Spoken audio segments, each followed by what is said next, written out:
So we'll make this kind of an impromptu video. I'm doing this for Mr. Jack Mintz on the Fidget 6 forum, but I started thinking about it, and it's something that seems to confuse a lot of people. And that's the power that used to feed the coil. In my case, it feeds my Hyperspark distributor and the EFI just as an ignition trigger. But I'll go over and explain it real quick. So originally there would have been a coil right here, and the coil would have had a positive feed on it. And there's a wire that comes through. I've got it inside of this, got it inside here right now, but it's this pink wire right here.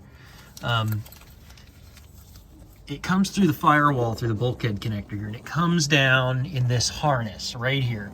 And then there's two wires in that harness. And one of them stops off. Boy, this isn't focusing, is it? Shooting on the phone.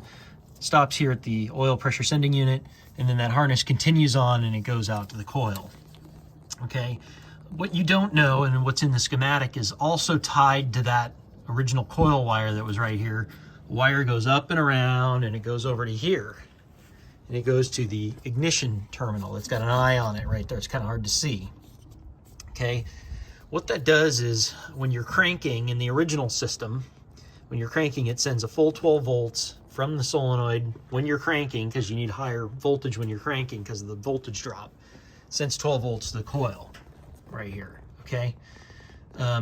We want to maintain that, and the reason we want to maintain that is so that way this wire stays hot while you're cranking, because that's what keeps the ignition hot while you're cranking.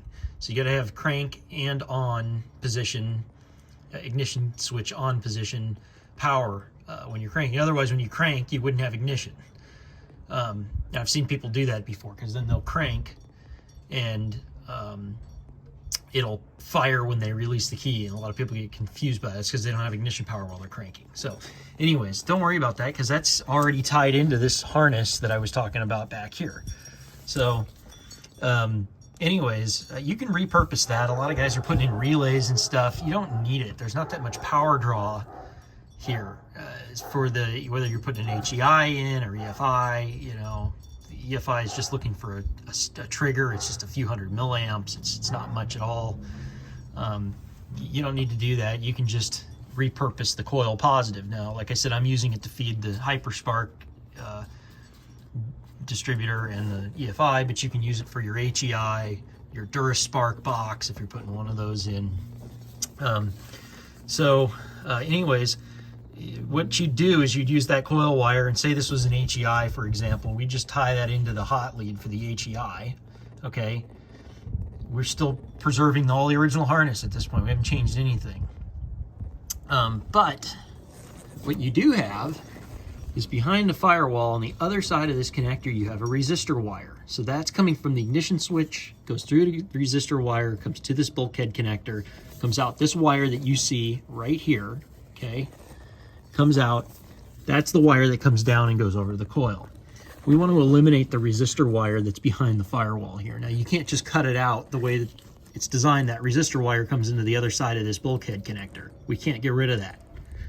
So what I did was I went underneath the dash and I looked, and maybe I can try and get under there and show it, but that resistor wire on the other end of this bulkhead connector, when it goes down to the ignition switch, right before the ignition switch is a little bullet connector, one of those little single wire connectors you can disconnect, okay?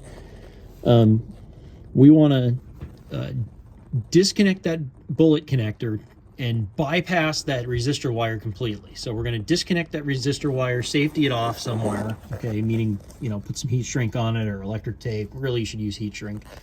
And we want to put a new bulkhead connector on a new piece of wire, and that's what this is right here, okay?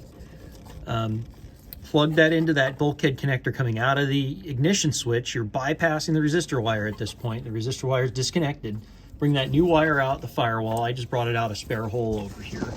And you could tie it in any number of ways. I did it, I spliced it in right here and soldered it and put heat shrink tubing on it. You're kind of ruining the original harness at that point. It's just the way that I did it. The other thing that you can do is just keep this new wire going, and just bring it down and tie it in over here. I think it was just more convenient for me to do it this way. But that's all this is doing. This wire is just bypassing what was the resistor wire that's underneath the dash.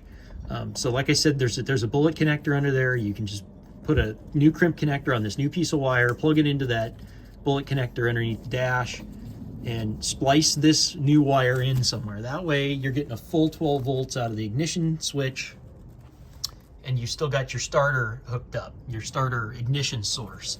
So we didn't change anything there. All we did was just tie that new red wire into the original coil feed. That's all we did. And like I said, you could do that down here. You can do it where I did it. It doesn't really matter. It's probably a little bit less invasive, and it doesn't destroy the original harness if you don't do it like I did and you just tie it in down here. But you want to put those two together. That's what you want to do. Let me see if we can get under the dash and show it. All right. So I'm trying to show this underneath here, and it's very difficult to see.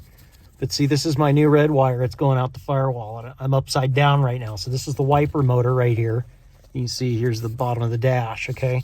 I found that bullet connector. See this right here? That's where I separated it, and I plugged it in there. And I'm not sure where I stuffed the old resistor wire. It's under here somewhere. It might be, I'm not sure where it, but anyways, this is very close to the ignition switch. The ignition switch is right here. So I just plugged that in there. I found a hole in the firewall up there, and I just stuffed it through it. I just went around that resistor wire, and that resistor wire is safetied off somewhere underneath here. I forget exactly where I put it.